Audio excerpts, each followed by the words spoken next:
Okay, guys. Assalamu alaikum. Good afternoon, uh, ladies and gentlemen. Good afternoon. I'll wait for some people to join in and then we can start this program.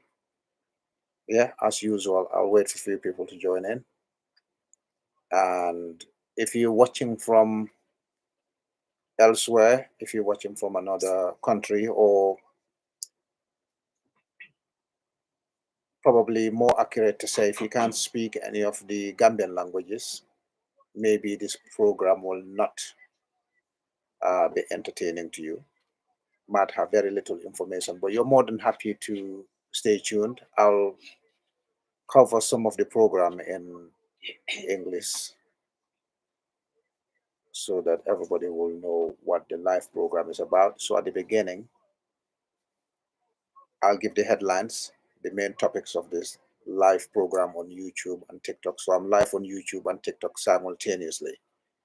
If you do not see any eye contact on the platform that you're on, TikTok or YouTube, just know that my eye contact, my eye line might change depending on the person I'm responding to on this live program. And also, I am going to record this on voice memo to share to the WhatsApp networks. All right, I've got Voice of Lamentamba 1, Voice of Lamentamba 2, and all the networks that I share my experiences with, I share information with.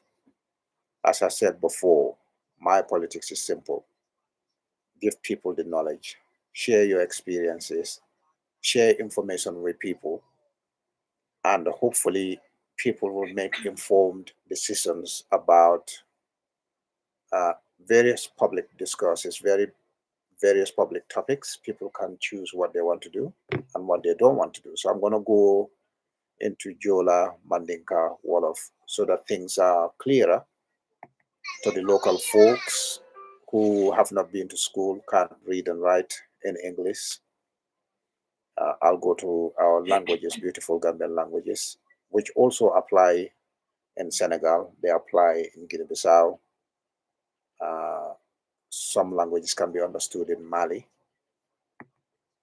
because the information that I'm trying to get to the grassroots is mostly filtered to the grassroots if it's spoken in our Gambian languages. All right. So let's give it a little bit of time for people to join in. In about 4 minutes, we'll kick off this TikTok live and YouTube live. So today's topics are going to be mainly uh, focusing, very brief. I don't want to stay on this live program for more than half an hour. Uh, Definitely not longer than an hour. I'll be talking about the erosion of our sovereignty, of our sovereign wealth, which has been taking place since 2017. This is what's happening to the Gambia now. It's nothing new. People might think it's new, but it's not new. All right. This has been going on for a long time. It's just that it's getting worse. So if you have some sort of cracks somewhere in your walls, cracks in your ceiling, and you don't repair them, or you do not dismantle them and assemble them again, those cracks are going to get progressively worse. All right. And that's what's happening to the Gambia right now. We've seen the cracks since 2017. We've seen that the current president of the Gambia, Adama Barrow, was not up to the task since 2017. It became very clear by April, May 2017 that this guy was not cut out for the job. Even he admitted it. But what's more staggering, as far as I'm concerned, what's more disturbing is that the guy had no scope. He showed no sign. There was no evidence that Adama Barrow was going to improve on the job, because how he sounded in December 2016, he sounded the same in January 2017. He started sounding worse by April, May 2017. So Adama Barrow, in a nutshell, yes, I'll speak my beautiful Mandinka, guys. I'm going to switch in a minute. I'll speak Mandinka, I'll speak Wolof, I'll speak Jola, and I will cover the topics, the main headlines of the topics in English. I'll come to Mandinka, I'll come to Jola, I'll come to Wolof, so that people can understand what's going on. That's a deeper problem that's affecting Gambia right now. Massive problem. And what happened yesterday with the travel chaos, with flights not being able to land at the Banjul International Airport. Uh, yes, the planes have started landing again at the airport safely. So if you're traveling to the Gambia today or tomorrow or in the near future, don't worry too much. You can still continue your journey. Yeah. Sorry, Ismaila Jallo, I'd like to speak Fuller. I was very good in Fuller when I was young, but since I left primary school and went to high school, I lost my Fuller completely. Fuller and French kind of deserted me since I left primary school. So I can still understand it.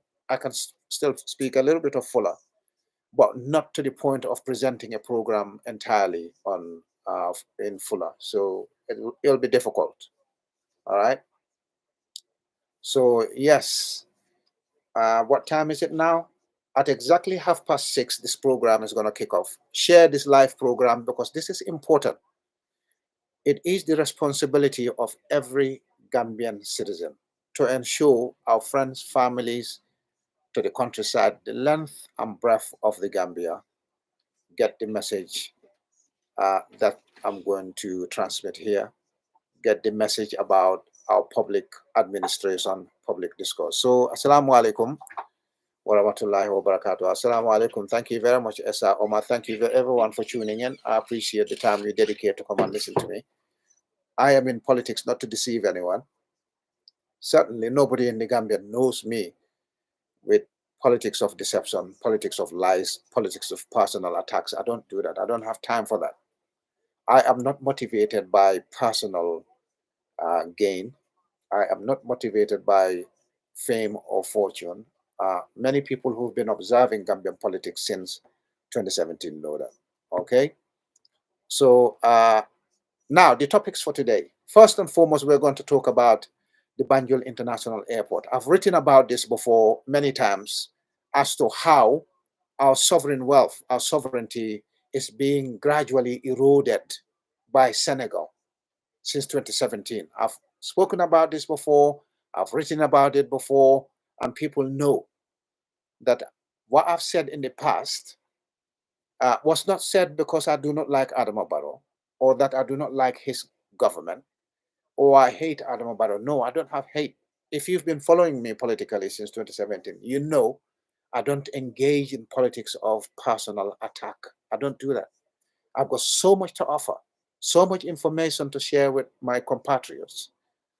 I don't find the time or the need to attack any individual personally or to lie to people or to deceive people. I don't do that. That's not me.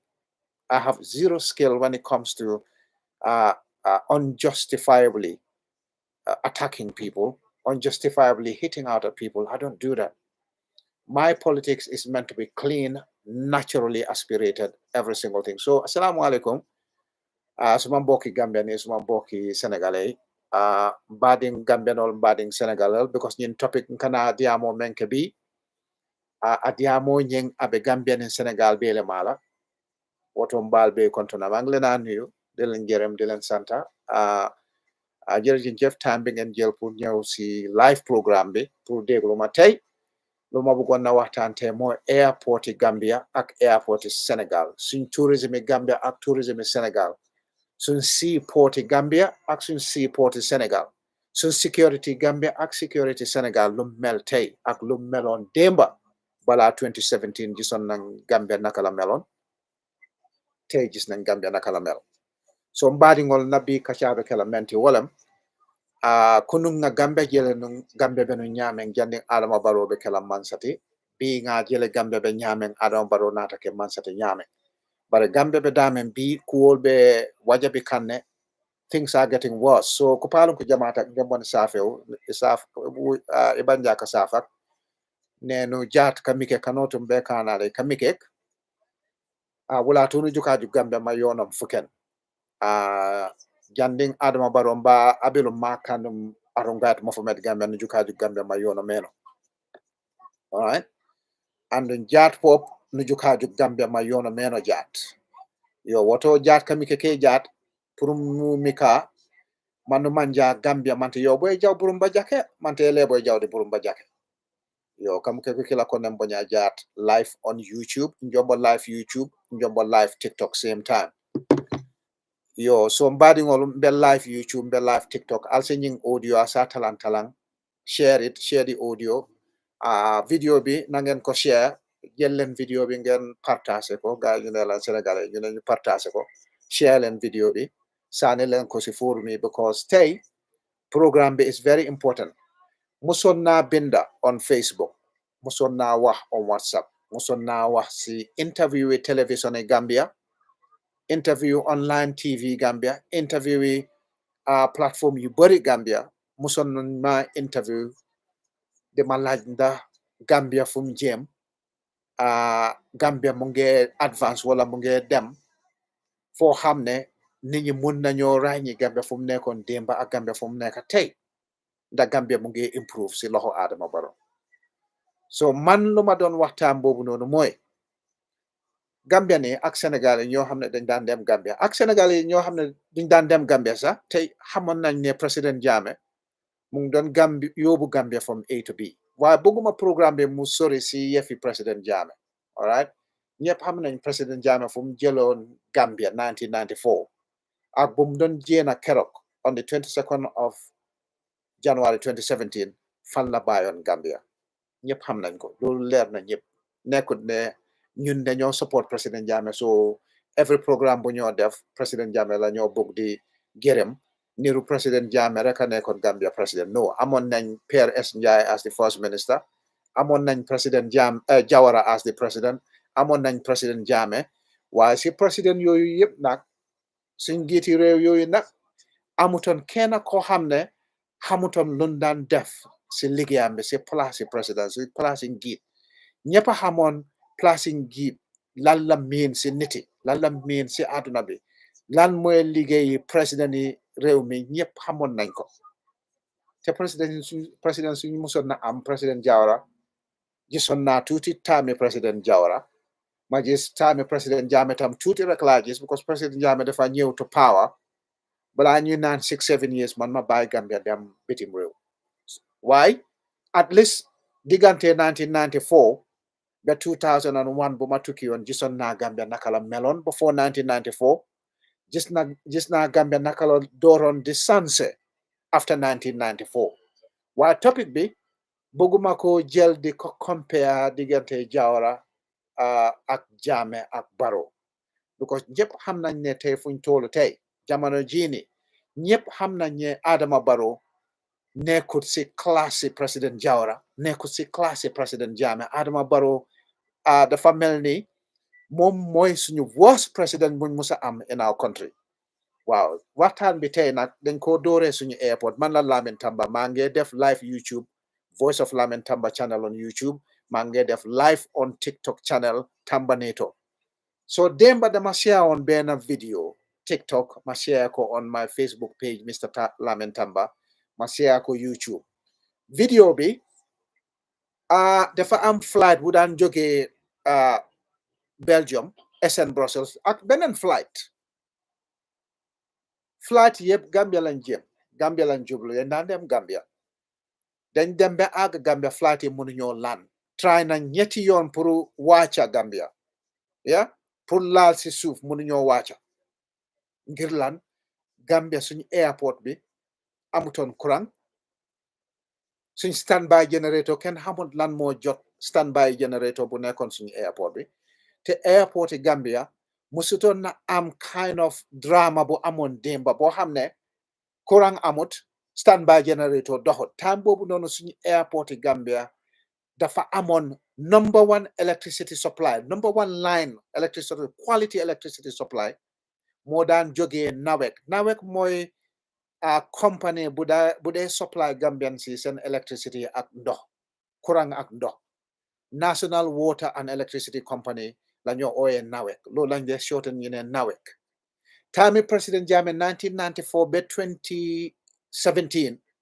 xëy na courant daf daan coupé si suñu airport bi xëy na daf daan coupé kenn xamul waaye su coupé instantaneously si saa si generator daf dee kicken straight time president jam te so dof le nga nek duty courant coupé line bu daan dem nawek be airport is #1 high voltage electricity cable courant du daan manqué suñu airport courant du daan manqué suñu state house ak suñu lopitaani Gambia #1 quality electricity stable line mo daan dem si airport bi waa su dee dara dafa happen dara am na ba courant nawe coupé courant airport standby generator daf dee kick in si saasi suñ generator bi daf dee ñëw si saasi musuta am bés boo xam ne avion aeroplane dafa ñëw suñu airport yi Gambia bugg a wàcca munta wàcca ngir lan courant moo amul si suñu airport bi loolu munta musutoon na am taami président Jammeh taami président Jawara xaw ma because dafa nekkoon maa ngi yoon liir maa ngi nekkoon xale bu ndaw taam boobu noonu so I don't know much about it waaye taami président Jammeh communication mu ngi doon baax social media mu ngi baax radio mu ngi bëri Gambia newspaper ngi bëri yoon Gambia su dee lii daf daan am taami président Jammeh àdduna bi yëpp nañ ko doon xam ne Gambia suñ courant amutoon airport bi dañ coupé woon courant yi airport bi dafoo xam ne aéroplane yi mënuñoo wàcce suñu airport bi mënuñoo lan musutoon na am taami président Jammeh noo ko bañ noo ko bugut na nga wax nit yi dégga président Jammeh loo ko bañ noo ko mun di bañ musuta am taamam boo xam ne dangaa dem Edward Francis Small Teaching Hospital suñu lopitaan bu mag ba wala suñu airport bi Banjul International Airport ñu ne la courant coupé na fekk amut standby generator buy kikin si saasi musutoon na am président Jammeh dafa bañ ba foo xam ne dégg naa State House standby generator bi boobu la jël State House mooy néegi président ni Gambia président Jammeh fala daan fanaan fala daan liggéey Adama Barrow fala moo fanaan fala moo liggéey président Jammeh dafa dem ba foo xam ne dafa jël generator State House mu connect ko si Edward Francis Small Teaching Hospital su ko defee courant su coupé State House because State House ak hospital la Edward Francis Small Teaching Hospital the same electricity supply line lañ nekk so daf dee xam ne courant su coupé State House courant boobu noonu coupé na si suñu hospital bu mag ba #1 premier hospital bu ñu am Gambia mooy Edward Francis Small Teaching Hospital so courant su coupé State House generator bi su kiki ne daf dee xam ne Edward Francis Small Hospital bi lopital bi tam am na courant ya State House su amut courant dafa xam ne suñu lopitaan bu mag ba premier lopitaan bi amut courant président Jammeh loolu la daan def dafa xam ne doomu sax dégg na ñu ngi opère nit ki si lopitaan bi courant coupé nit ki dee ngir lan courant bi moo coupé the same thing na def airport dafa fonka suñu airport bi ak suñu tourism sector because suñu airport bi mooy di gateway to the Gambia boo demee gan bu ñëw Gambia airport bi nga jëkka gis airport bi nga njëkka am sa experience yi dëkk bi soo wàccee si airport bi amut courant amut fan amut dara doxul ban façon yi impression ban façon yi xalaat nga am si dëkk bi straight da nga foog ne dëkk bi wala da nga xam ne dëkk bi dëkk bi ñu ko administre ñu ko ron serious because yaa ngi wàcca si airport bi fuñ dee welcome suñ gan nga wàcca si airport bi kenn nekku fa ndox amut courant amut air conditioner amut fan amut dara doxut ban façon yi dëkk la noonu sooy visit kaani dëkk boobu noonu yaa ngi am false impression wrong impression nga njëkka am président Jammeh loolu la bañoon dafa bëggoon Gambia ba fiir boobu as soon as président Jammeh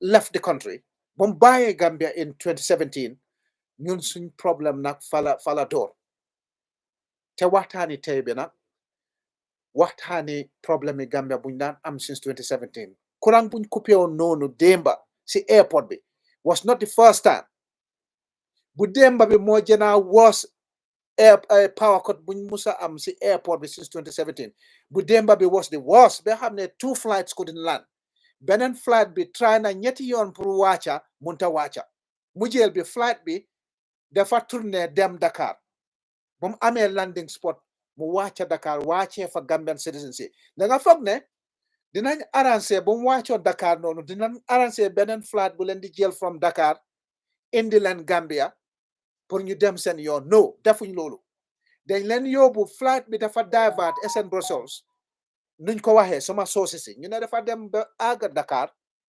wàccee fa ñu daan dem Gambia mu tourné rek dem yoonam xëy na dafa dellu back to Brussels Belgium alright daf leen dump in Dakar ñu nekkoon si flight boobu nag dañ jël seen own transport dañ am pour jëlaat yeneen moto pour travel pour dem from Dakar to Gambia on land si public transport xëy na bus lañ jël xëy na bus taxi lañ jël kenn xamul waa ñooñu nag seen holiday bi yàqu na already su dee ñooñu tourist lañ ñu daan dem Gambia pour holiday because Gambia suñ tourism bi is the biggest source of foreign exchange so su dee ñooñu tourist lañ ban façon impression ban façon reviews la ñoo am si mbiri travel Gambia soo tukki dem Gambia soo dem visiter Gambia ban façon reviews ban façon information la ñoo wax seen morom yi boo demee Gambia loo faa fekka ban façon country ban façon nguur moo nekk di dox comme nguuri Adama Barrow lu mu nekkee di doxal suñu affaire yi Gambia musuta experience lii before Gambia musutoon na am lii waaye lu tax tey Gambia mu ngi face kaani problème bii nii waxtaan boobu laa ñëw door léegi ne lu tax Gambia muy face problème yoo xam ne musuñ koo face balaa président Jammeh di jéena gis nga dëkka dafa am sa yeneen secteur sa yeneen area sa yeneen département yi nguur kenn waruta nangu yooyu départements ñu jël seen affaire outsource ko jox ko beneen nguur mu ngi koo doxal benn si areas yooyu nag mooy security second si areas yooyu noonu mooy economy sovereign wealth third si area boobu noonu mooy so you have sovereign wealth you got security third one mooy sa energy supply bul nangu those three sectors energy supply sa security nguur gi ak sa economic sectors bul nangu yooyu noonu yes dëkk boo gis daf dee am ay trade yeah daf dee am trade ak yeneen nations loolu is fine but some of your staple goods and services staple loo xam ne sa dëkk bi daf ko dee need bés bu ne nit ñi dañ ko dee need saa yu ne nit ñi dañ koo ut dañ koo soxla bul nangu nit ñi jël loolu na jéene ko jox ko beneen nguur because danga ubbi sa boppa danga expose sa boppa to many shocks many surprising events yu mel ni event bu happen on démba si suñu airport bi bul nangu sa security bi beneen dëkk bi yoree ko bul nangu sa economic sector si beneen dëkk yoree ko bul nangu sa energy sector beneen dëkk yoree ko because dëkk boobu nag suñu amee territorial interest suñu amee sovereign interest in your country dañoo bugg di téye sa loxo di ko twist and turn tubaab yi luñ dee wax arm twisting policies arm twisting negotiation political horse trading political arm twisting Gambia fan la toolu tey Gambia si problème boobu lañ nekk tey because ñun suñ security bi mu ngi si loxo Sénégal suñu economic sectors like fisheries our seaport léegi suñu airport bi ak lu bari mu ngi si loxo Sénégal even suñ toll road fu ñoo crossé Trans-Gambia Bridge buñ tuddee noonu Sénégambia Bridge mu ngi si loxo Sénégal ak wala si loxo ñeneen ñoo xam ne Gambia control luñ lañ suñu electricity supply tey dafa entirely depend on three stuff the bulk of electricity dafa jógee Sénégal 70% of suñu electricity bi mu ngi jógee Sénégal the other 25% mu ngi jógee car power the other 5% mu ngi jógee Guinée Gambia amaatuñ suñu own independent power station boo xam ne dafa power more than 10-15% of our energy needs Gambia amu ko loo xam ne 10-15% of our energy needs Gambia tey produce that energy supply to our nation. ñu ngee depend si Sénégal ñu ngee depend si Car Power ñu ngi depend si Guinée Conakry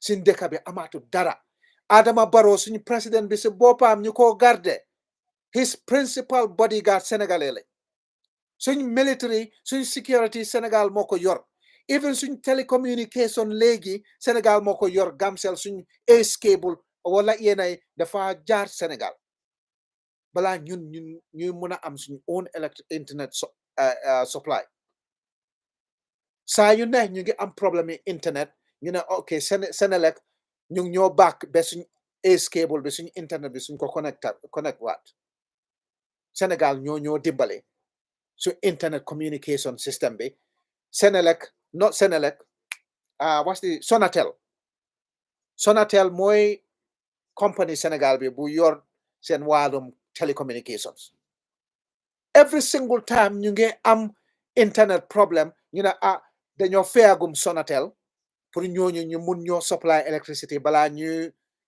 fix suñu internet supply bi pour ñooñu supply ñu internet balaa Gambia di fix suñu ace cable bi xaar leen ma 1 minute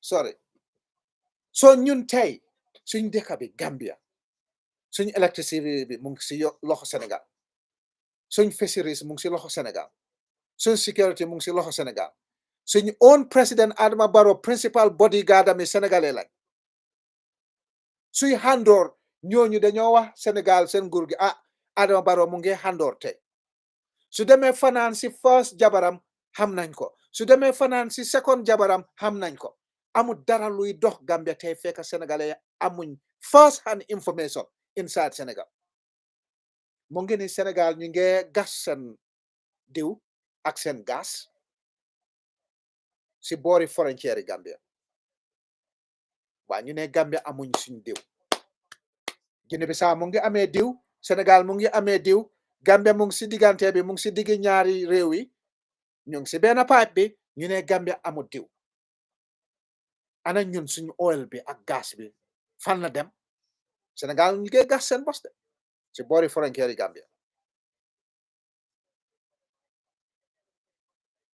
waaw so tey suñu electricity supply amaatuñ ko suñu oil buñu expectoon amaatuñ ko léegi suñ seaport bi Banjul seaport which was far better than the Senegalese ports more vibrant more profitable to the Gambian people suñ seaport bi tam mu ngi ni dem na Sénégal te mu ngi ni Sénégal ñu ngi sampa ñaari seaport benn mu ngi jege Gambia benn ñu ngi ko sampa in Ziguinchor loolu mooy ne Sénégal dafa bëgg a jël suñ business from suñ seaport bi Banjul seaport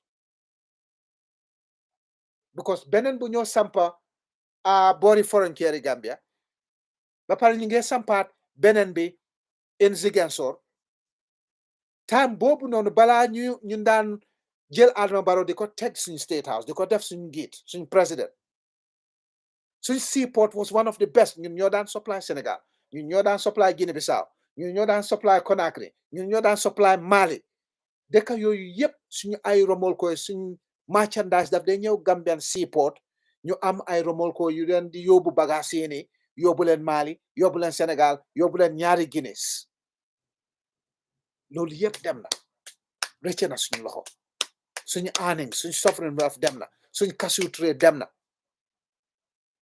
suñ courant dem na Sénégal mu ngi ne ñu ngi ubbi route from England ak European destinations foo xam ne fala suñ tourist yi di jóge te Gambia tourism mooy suñ biggest source of foreign exchange soo gisee bagage yi daan yomba Gambia ba yeneen dëkk yu mel ni Sénégal Mali Guinée Bissau Guinée Conakry ñu daan ñëw Gambia di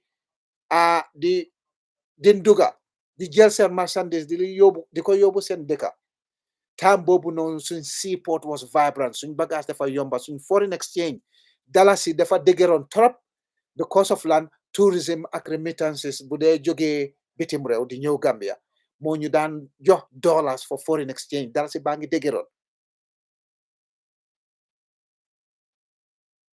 Now Sénégal ubbi nañ seen flights from mainland Europe, ubbi nañ seen flights from England. Tourists yoo xam ne dañ daan dem Gambia Sénégal mu ngi leen daan nangu léegi di leen yóbbu Sénégal.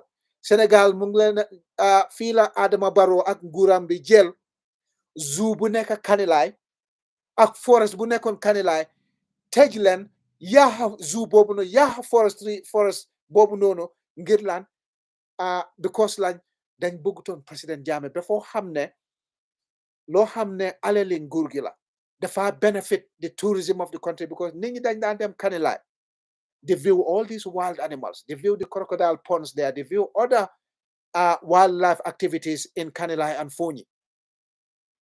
su ko defee tourist yu daan ñëw Gambia ñu bañ a dem Sénégal mënoon nañoo dem Kanilaay ñu seet all these wildlife bu nekkoon Kanilaay si forest si président Jammeh si farmam bi ak si pool bi ak yeneen activities bu président Jammeh creaton dafa creaton wildlife almost like a safari in Kanilaay. Not because President Jammeh dafa bëggoon na create loolu for his own sake. While President Jammeh dafa xamoon ne ñun tourism is a big sector in the Gambia. Ba pare si tourism boobu noonu tourist yi dañ dee bëgg a gis wildlife looloo tax yeneen tourist yoo xam ne dañ dee bëgg a dem Gambia dañ dee dem Gambia instead dañ dee dem Kenya wala Tanzania wala South Africa foo xam ne wildlife dafa am doole. Gambia su amoon a zoo, a forest with wildlife, hippos, giraffes, elephants, lions, all sorts of animals. Nikon, people will come to the Gambia not just for the beaches. They don't visit Gambia just because of beaches. They don't visit Gambia because they can have very nice, clean, sandy beaches, cream, gold, pewter beaches, naturally creamy, naturally white, naturally gold sandy beaches. But at the same time, if they want a blend of wildlife safari adventures, munon na ñoo dem Kanilaay and other places. Pour stop tourists yi daan ñëw Gambia di jël business di jël seen xaalis di dem Sénégal ñokkoloko bay or whatever the safari in Senegal is called. Pour xaalis boobu na buñ daan dem buñ daan yóbbaale tourism in the Gambia xaalis boobu ñu invest ko si Gambian citizens yi and Gambian safari and Gambian beaches. President Jammeh loolu la doon create waaye ñoo xam ne amuñ vision te duñ dee xalaat te ñoom seen xol moo leen dee sonal sometimes they don't see these things duñ dee xam lan lañ am ba su rëccee nga ñu door di rëccu suñu xamoon ne lii moo happen ne kon duñ daan jéene président Jammeh. Yes, President Jammeh cannot be president for life. Dafa daan nekk for 100 years, 50 years. Eventually dafa dem. Why change so def doomi Adama so change dara danga change dara to the better. Lu tane nga jël. Doo jël dala bu correct nga naan dang ko change nga mujjee sol cara. Kenn du def loolu. Loolu moo dal Gambian yi nag ñu ngi naan suñu xamoon lii ni comme President Jammeh duñ ko daan jéene. It's too late. Yes, true. President Jammeh will never be a president for life. Jawara wasn't a president for life. Adama Barrow léegi te mu jéena te Gambian si suñ ko buggee jéene nañ ko jéene very easy. Te topic boobu nag mooy ñëw nekk si suma last topic because bëgguma yaaga si live programme bi 30 minutes rek laa bëggoon na dedicate si live programme bi. All right, so share leen suma YouTube live, share leen suma TikTok live programme bi. Suma last advice to Gambian people at the last topic, not last advice, last topic of the program mooy naka la ñoo nekkee benn create a grand coalition comme Sénégal luñ def pour mun a wrestle back suñ dëkk bi ñun ñu ngi rëcc suñ dëkk bi mu ngi rëccat suñ dëkk baa ngee dem because lii lu happen démba yes electricity power cut bi suñ coupé woon courant si suñ airport bi standby generator bi waroon naa kick in to power the airport. So su dee Sénégal sax dañ ko defoon deliberately te maa ngi gis sénégalais yu bëri ñu ngi doon binda démba si guddi si suma TikTok wall bi ak suma Facebook page bi Mr Lamin Tamba maa ngi gis sénégalais yu bëri ñu ngi doon binda démba ne Gambia ni dañ war a nangu ne ñun benn province si Sénégal la ñun si Sénégal ñun si Sénégal Gambia si Sénégal la bokka ñun we're the 11th province of Senegal loolu lu mu firinde mooy Gambia fu mu nekk nii tey Gambia benn béréb bi Sénégal la loolu lañ daan binda si suma TikTok bi démba loolu lañ daan binda si suma Facebook ñu naan Gambia léegi benn goxi Sénégal benn région yi Sénégal te démba courant bi dañ ko coupé da xamal lu tax ñu coupé courant bi because ñun amaatuñ suñu own independent power station Gambia amaatut suñu own independent power station suñ courant bi 70% from Senegal 25% from car power 5% maybe coming from Guinea lii lañ def ba yaaxa suñ own power stations Adama Barrow fii la jéenoon taxaw fii si kanami nit ñi si kanami mbooloo ate rally mu ne moom courant dafa bëri Gambia energy supply bu mu daan courant bu mu daan supply Gambia dafa bëri ba foo xam ne léegoo léegi dañ dee fay generator si because courant bi dafa sakkan adequate electricity la doon provide Gambian si ba foo xam ne daf daan fay yeneen generator si loolu la doon wax Gambia ne courant ñaakut Gambia mu nekk foofu di waxaa nit ñi de ñu coupé courant si kanamam si rally boobu noonu ñu coupé courant bi mu tourné mu ne nit ñame courant dafa dem moom moo doon wax nit ñi ne courant léegi courant demaatut Gambia courant bu ñu am doy na ñu bëri ba ñuy fay generator si saa si ñu fay courant si kanamam mu ne nit ñame dañ dog courant light dafa dem mu ne ko waaw light dem na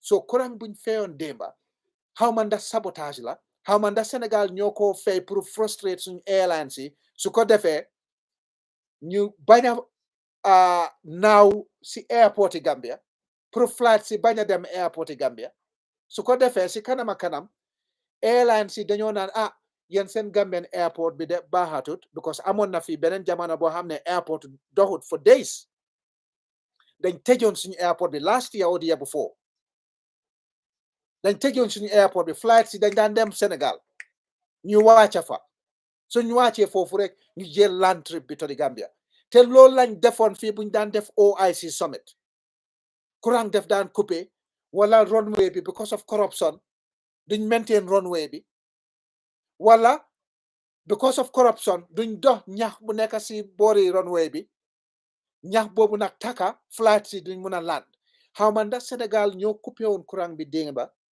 pour frustrate airlines yi pour ñu mun a dem land in Sénégal su ko defee in future suñu airlines yi yu daan dem Gambia dañoo naan Gambia seen airport bi baaxul ñun dañ travelaat si airport yi Gambia duñ landaat si airport Gambia dañoo land Sénégal ñu jël boos yi ak yeneen taxi wala yeneen moto yi ñu yóbbu ñoo xam ne dañoo dem Gambia noonu la ñoo undermine suñu airport comme the same way buñ undermine on suñu seaport because tey fu mel ni suñu businessman yu bëri seen bagage Sénégal lañ ko doo yóbbu si seaport bi seaport Sénégal suñ ko unloadé in Sénégal ñu load ko to the trucks rombol ko yu dee jël bagage yi trucks yu dee jël bagage yi from Sénégal to the Gambia noonu lañ undermine suñ seaport because suñ seaport bi président Jammeh dafa négocier woon ak Dubai port daf daan build a deep seaport in the Gambia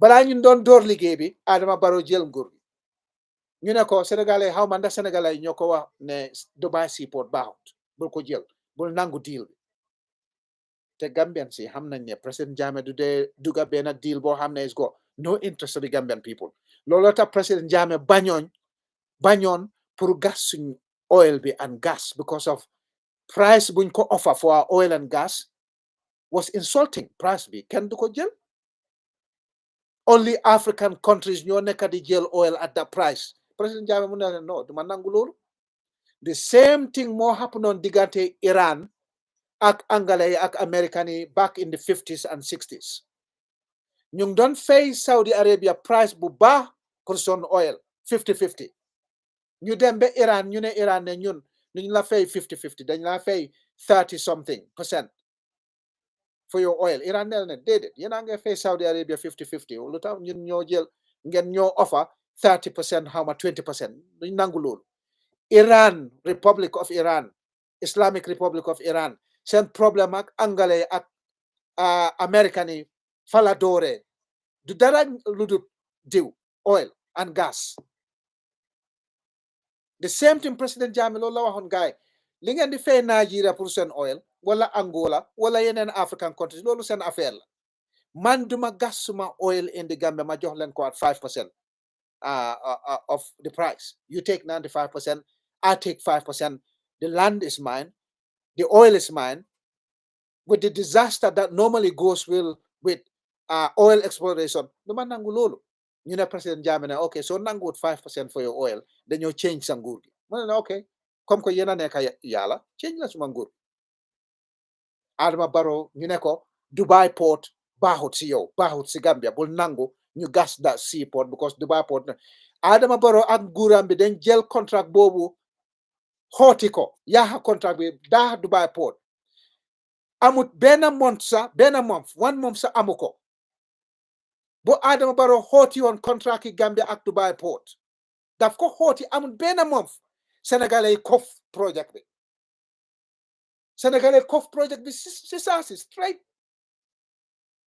taf Sénégalais door di sampa seen own Dubai port te fan lañ ko sampee si boori som frontière bi frontière yi Gambia ak Sénégal fa lañ sampee nekk di defar seen Dubai port loo xam ne dafa waroon na dimbale Gambian si make our seaport more attractive expand it ñu ne ko bul nangu Dubai port in the Gambia because Dubai port lii ak lii baaxut mu jël contract bi dagga ko Gambia buñ daggee contract bi balaa ñu naan benn month benn mois benn weer Sénégalais kof suñ Dubai port bi ñu ngi ko sampalee Sénégalais ñu ngi sampaat another port in Ziguinchor ñu ngi ko plan pour sampaat noonu lañ undermine suñ seaport the same tactic moo nekk di happen suñu airport defoon nañ ko fii suñu airport bi dafa tëjoon fii for days OIC summit tam loolu lañ defoon fii am na président yoo xam ne nangu ñoo fly to Banjul International Airport dañ landoon Sénégal ñu jël di land route to the Gambia léegi mu ngi ne suñu airport bi démba flight si SN Brussels moo xam ne daf daan travel to the Gambia for years decades ak beneen flight mënuñoo land in the Gambia because of land courant amutoon si suñu airport bi just 4 years ago Adama Barrow nguuram bi ñu ne $31 million lañ spend si renovation suñu airport bi danga renovate airport boobu noonu $31 million airport bi I flew from that Gambian airport many times bu ma landoon keroog ñu ne ma airport bi lañ renovate $31 million I was shocked airport dañ ko renovate $31 million munta am air conditioning toogu yaa ngi doon dama dara doxut conveyor belt suñ daan dama yeah airport bi dafa tàngoon foofu noonu ba benn tourist dee si airport bi loo xam ne musutoon na happen balaa ñuy renovate airport bi airport terminal bu ñu am Gambia $10 million lañ ko sampee di whole terminal in 1996 to 1998 $10 million ñu dem pour renovate the same airport ñu ne $31 million lañ fay si renovate airport bi amut air conditioning conveyor belts yaa ngee dama every single time ba pare ñu ngee chargeaat nit ñi soo wàccee Gambia ak soo jéena Gambia si airport bi dangaa fay $20 ana xaalis boobu yëpp mënuñoo am standby generator bu correct courant su coupé standby generator su kicking instantaneously lu jot generator bi ñu ne nawet bu ñëwoon dafa stabilise yow balaa nawet di stabilise courant bi danga waroon na taal sa standby generator bi nga test courant bi on the side courant bi danga ko daan test on the side balaa nawet di stabilise danga taal bu nawet bi stable fay ko nga use sa standby generator nga test bu nawet bi on the side pour nga xam ne courant bi dafa stabilise balaa nga ko jëlaat di ko reinstate pour use at the mains waaw yow mains si stabilise suñ ana sa standby generator bi lu tax usuloo standby generator bi ñuy jéena si di fenal nit ñi di wax nit ñi ne courant bi boo gisee flight si mënuñoo laan ñetti yoon how long does it take nawet to stabilize the electricity ñetti yoon ñu seen process mu ngi try pour land ak beneen airline bi dama fàtte turam ñu ngi try pour land understand by generator bi balaa ngaa reinstate mains power you have to make sure that it's stable because da nga xam ne su stable your airport signals will not work your control tower probably will not work. How are the pilots supposed to land on that airport? Testal, use a standby generator. So pare, nga test nawet wi, nga make sure ne dafa stable balang ko reinstate. Def lolu flights yaa ngi ni dem nañ Senegal, ñu ngi dump suñ Gambian citizens and other visitors ñoo xam ne they'll spend another 5 to 6 hours traveling to go to Gambia, longer than the journey they took from Brussels to Banjul.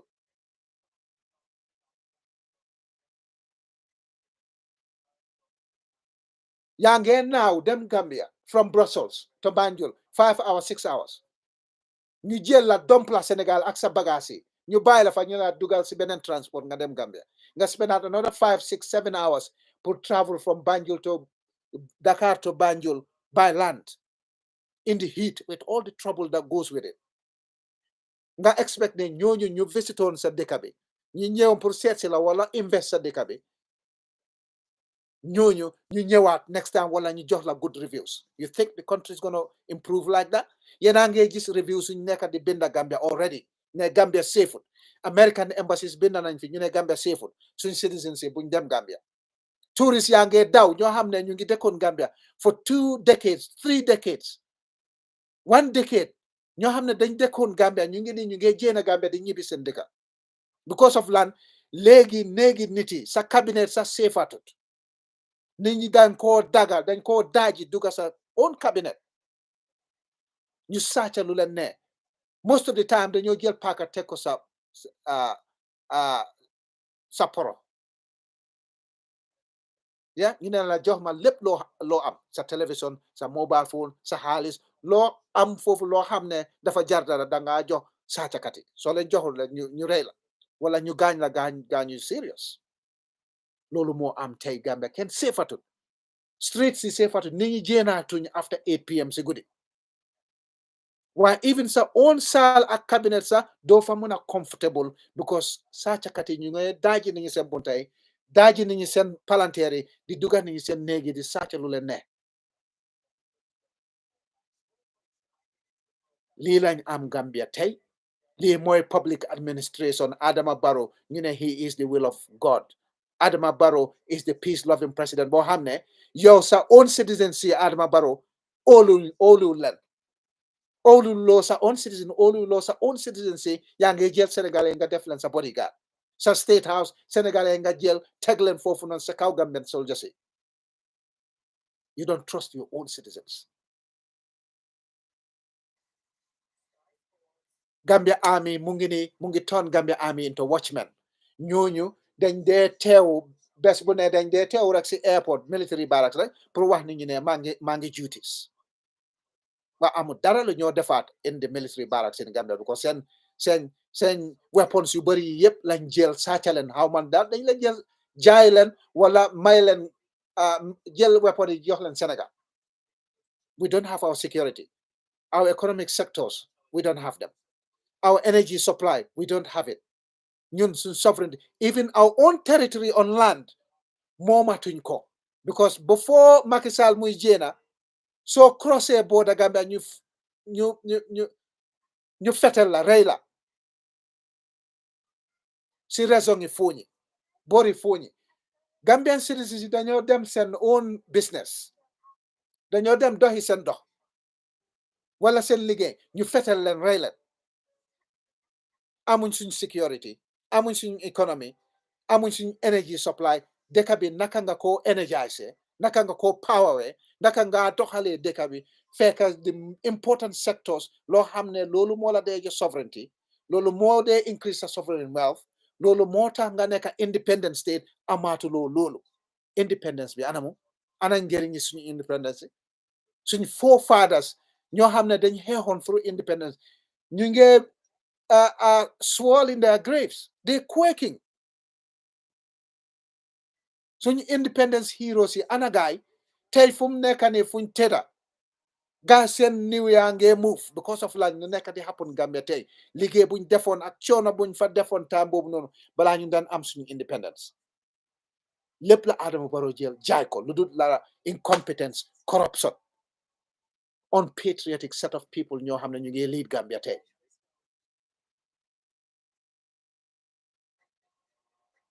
Voice of Lamin Tamba 1 YouTube channel, TikTok, and Voice of Lamin Tamba 1 on WhatsApp, Voice of Lamin Tamba 2 on WhatsApp. Taylor Demas on the 22nd of December 2024. Ñun Gambia amaatuñ Gambia. So ñun as opposition figures in Gambia, lan mooy suñ solution going into 2026. Adama Barrow jéem na fii mu ne soo demee rally lu la neex nga wax ko su dee óor na la ne even su la óoree ne doo ko def óor na la peng ne doo ko def wala li nga wax fen la wax ko nit yi ñu dégg ko loolu la doon wax fii mu ne courant dafa bëri yoon ba foo xam ne dañ daan fay suñ générateur si Adama Barrow moo ko waxoon de kenn neexalu ko kenn dugalu lem si jéemeñam bi moom moo taxaw fii si rally bi mu ne courant dafa bëri yoon Gambia dafa adequate dafa sakkan dafa mut Gambia ni ba foo xam ne dañ dee fay génération si pour save lan waaye ñu ngi fay courant si suñu lopitaan bi suñu dawee ñu ngi dee suñu ñoo nekk di wasin seen léebo ñu ngi dee because of power cuts mu ngi ni suñu airport bi mu ngi dee because of power cuts benn business mënut a dox in the Gambia heavy industrial business mënut a dox in the Gambia dangaa yaaxa sa bagage rek soo yóbbuwee manufacturing business in the Gambia sa bagage rek yaaxu sa transformer si because of land electricity bi daf dee dog in out on off all the time the same nguuri Adama Barrow ñoo jël fii suñ Banjul breweries jox ko Sénégal maa ngi dégg ne Cheralams tam ñu ngi waaj a tëj Cheralams is on its knees all the manufacturing bu daan am Gambia dañ ko jël jox ko Sénégal dañ ko manufacture ba pare export ko to the Gambia ñu jënd ko price bu métti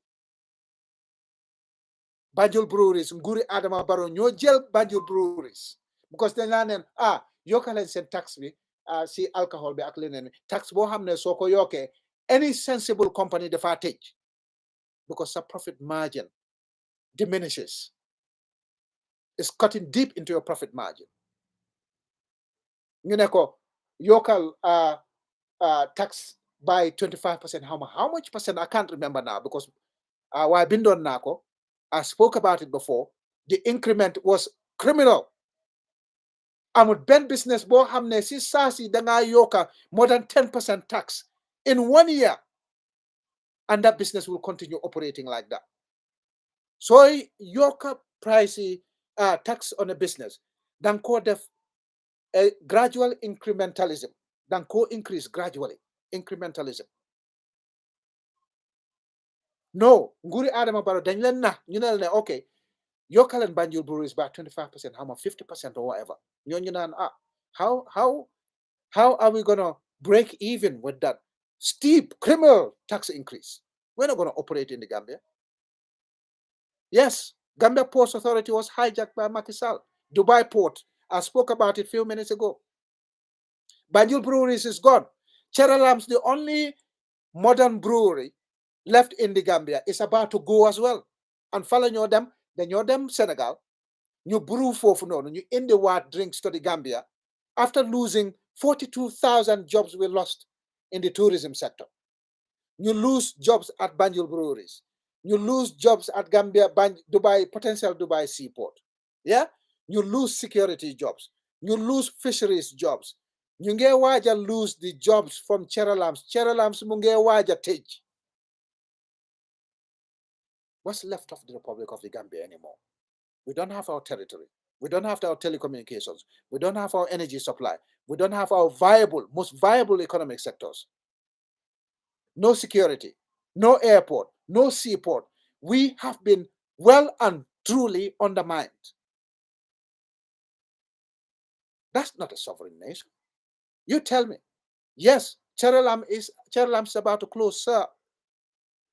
Cheralams is it manufactures beverages in the Gambia and other items. It used to compete with Banjul breweries. They used to manufacture highly consumable beverages for our tourism industry and for local consumption as well. Banjul breweries was basically decimated by the government of Adama Barrow. They increased taxes like nothing I've heard before. Cheralams is the same. Yes, darling, Jola Tubabo. This is what's going on in the Gambia. We are well and truly doomed. It's a total economic decadence, total catastrophe. Badingol, man bena solution rek la am. Going into 2026, dañoo buy suñ own personal interests.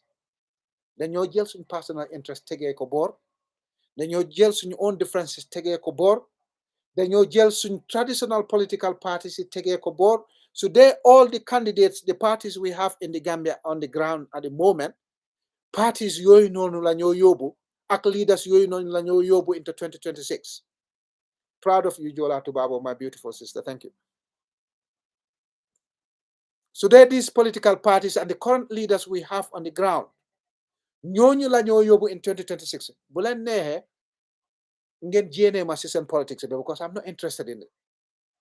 The current political parties on Gambian soil and the current political party leaders on Gambian soil, so they ñooñu ngeen foog ne ñooñu la ñoo jéene ñooñu ñoo jéene Adama Barrow from power. Fàtte leen ko. Don't waste your time and money. Yes, it's true. Tubaab yi lu ñoo wax 1 week is a long week in politics. Dara mun naa happen. One political party can be very famous and popular. ñëpp jëm join leen ñu jéene Adama Barrow. Mun naa happen. Yàlla moo mun lépp. Amul loo xam ne yàlla mun koo def. So loolu mun naa happen. Yes, Jammeh back is definite. Will kick Barrow out.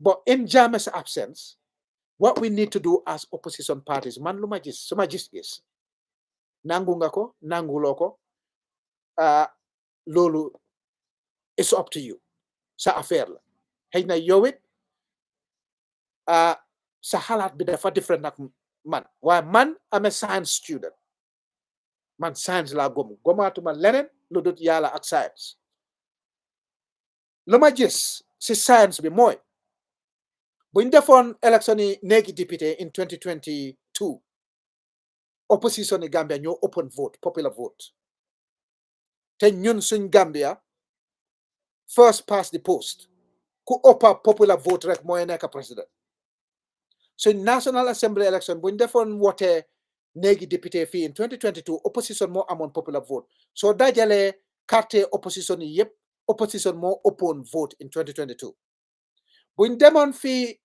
election yi nguur yu ndaw yi local government boo dajalee vote opposition moo ëppa vote popular vote boo jëlee APRC UDP DOI GDC nga jël seen vote yi dajale leen opposition moo daaneel Adama Barrow National Assembly election moo daaneel Adama Barrow local government election te Adama Barrow du dee win election jógee ko Kallaaji ba Banjul ba ses Banjul Adama Barrow du win election ak NPP duñ dee win election Adama Barrow fan la dee win election Upper River Region boori Basse Tundi Basse Central River Region Tundi Janjanbureh ak Tundi Kuntawur CRR North CRR South ak mu jël half in North Bank Region wala mu jël majority North Bank Region so suñu opposition Gambia lan lañ war a def lu ñu war a def mooy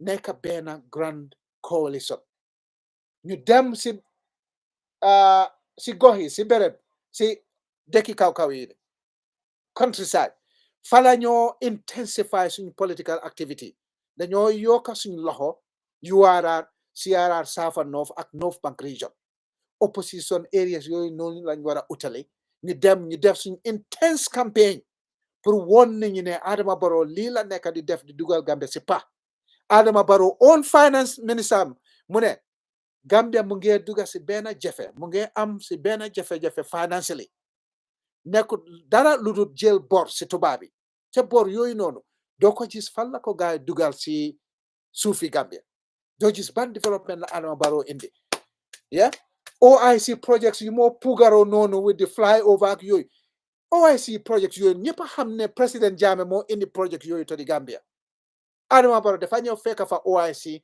ñu ngi ko award Gambia rek already Lamin Koto Passamas Fatoto Koina all those things lum d'accord président Jammeh ak Chinese yi d'accord nañ on the Belts and Roads Initiative BRI already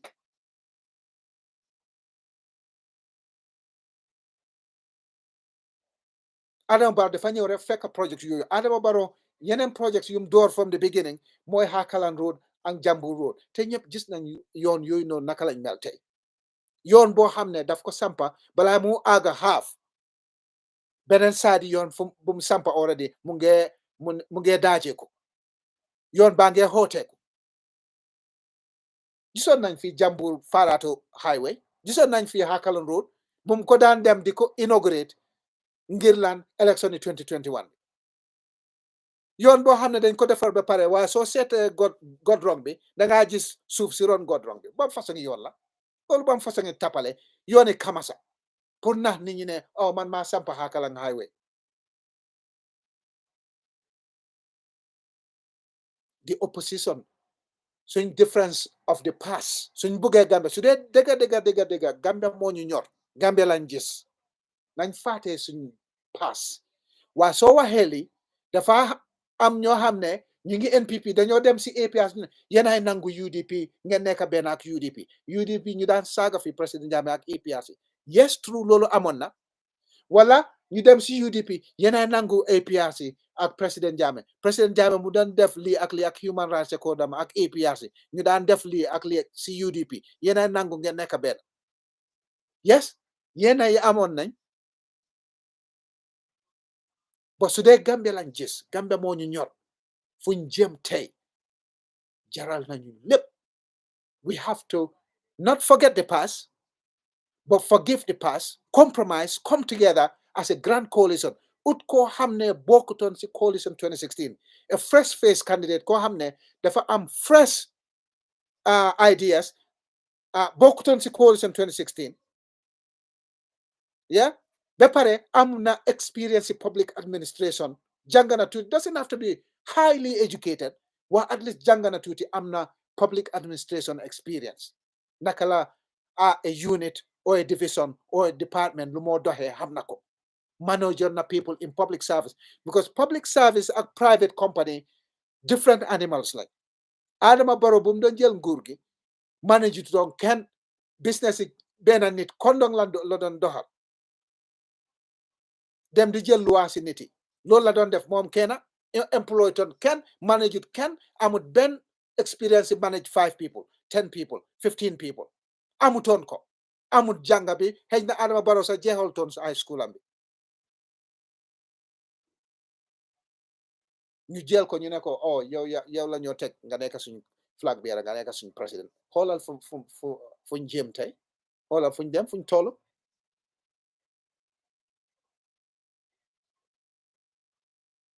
2026 suñ amut a fresh candidate a grand coalition or even if it's the existing candidate ñëpp suñ d'accord APRC teg président Jammeh UDP teg Ousainou Darboe Doi teg Halifa Sallah GDC teg Mama Kandeh su ñëpp d'accord ñu ne président Jammeh la ñoo jiital wala Ousainou Darboe la ñoo jiital wala Halifa Sallah la ñoo jiital wala Mama Kandeh it's the people's choice waaye luñ mun di def in 2026 buñ nangu Adama Barrow winaat waaye suñ nekkutee benn forget about individual parties yes waxoon naa fi just few minutes ago yàlla moo mun lépp lu bari mun naa change in the space of 1 week let alone in the space of a year and a half lu bari mun naa change mun naa am candidate boo xam ne it could be Ousainou Darboe it could be President Yaya Jammeh it could be Halifa Sallah it could be Mama Kandeh ñëpp mun na ñoo benn bés 1 week ñu ne ñun ñëpp diw sangam la ñoo farle kooku la ñoo support pour election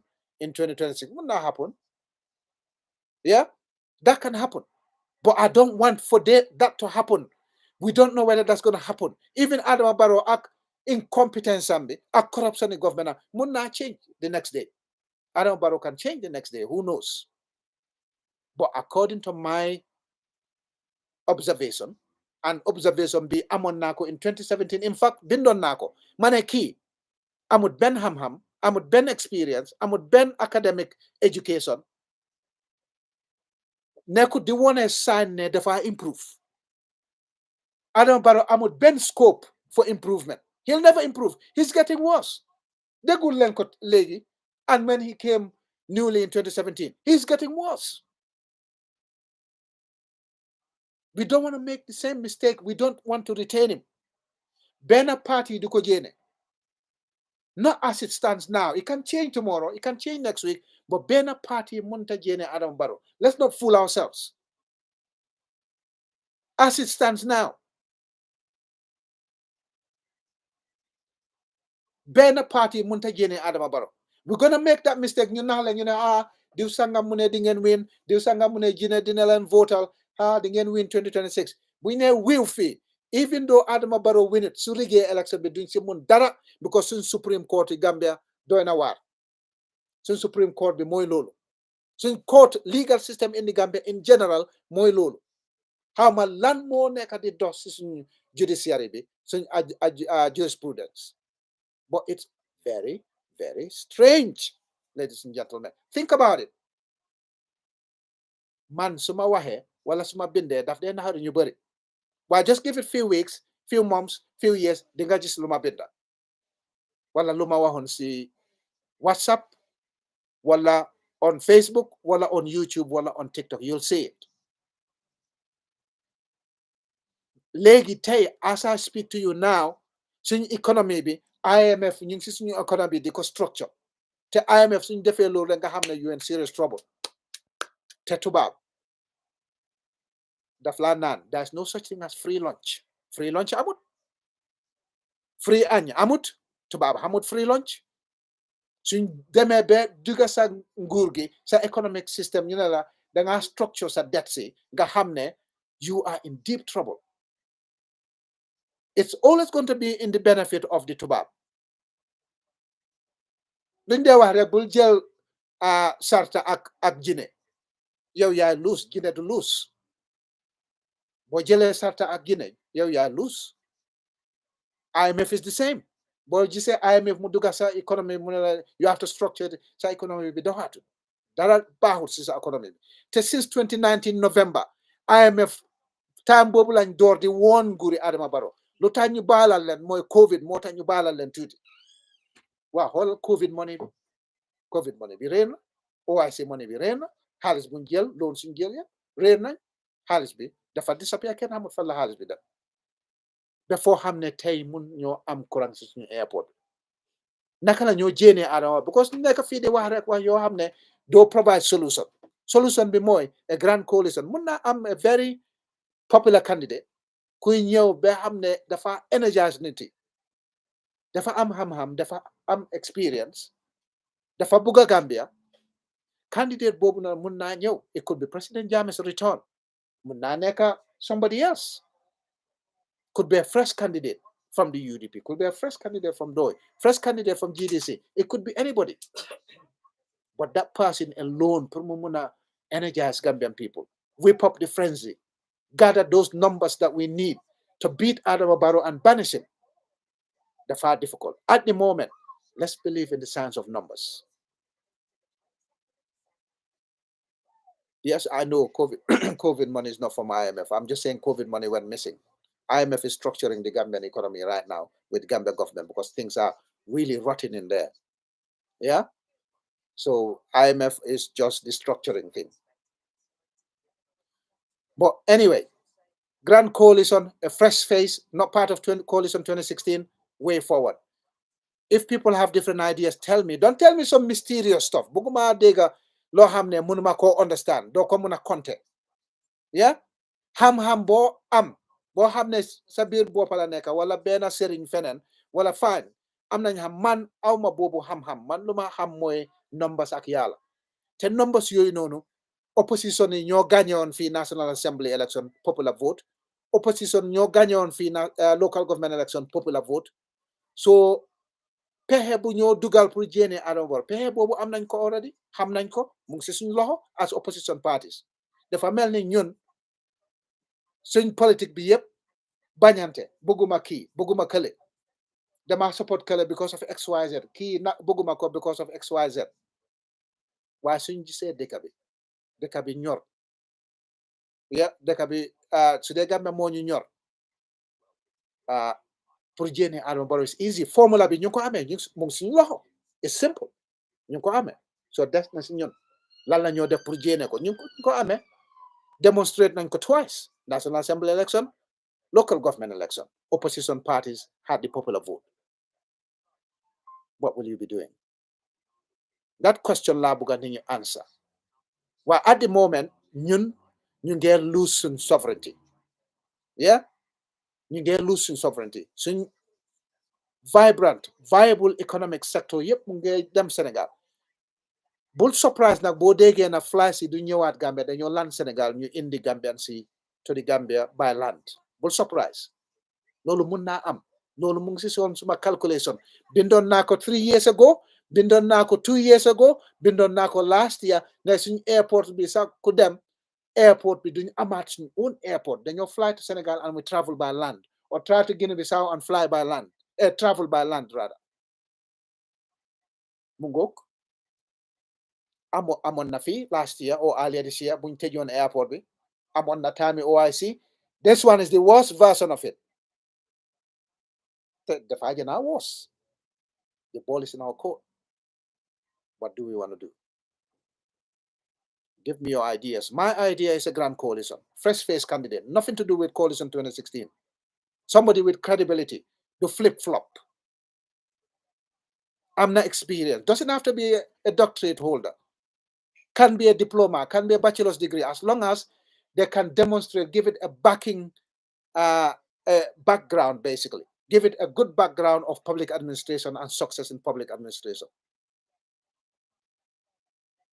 We cannot take a non-entity ko xamne certification sa nit ñi xamul da dafa am correct GCSE GC O levels certificate wala A level wala diploma amuko wala degree amuko never managed a set of people before never managed an institution before yow correct renting ni man mën naa koo def I can go and start collecting rent on behalf of landlords. Adam Barrow loolu la doon def wala jaay plots of land one person band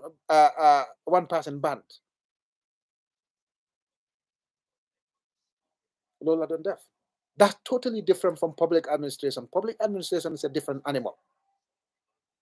What will you do? What's your suggestion? Man suma suggestion mooy fresh face grand coalition, kick this guy out. So try to rig election, it'll be too obvious. The defeat will be too painful. Du ko ñemee sax du ko try because dafa xam ne dëkk bi turn nañ bugaatuñ nonsense. Yow mi ma seetaan ni TikTok ak YouTube. What's your suggestion? What's your solution? Put it forward. When I come back here next, I want you to tell me what you think should happen. And it has to be backed by the science of numbers. No mysterious stuff. Don't tell me no stories. I want it to be backed up by the science of numbers. Thank you very much. Have a very good evening. Thank you for tuning in. Bye.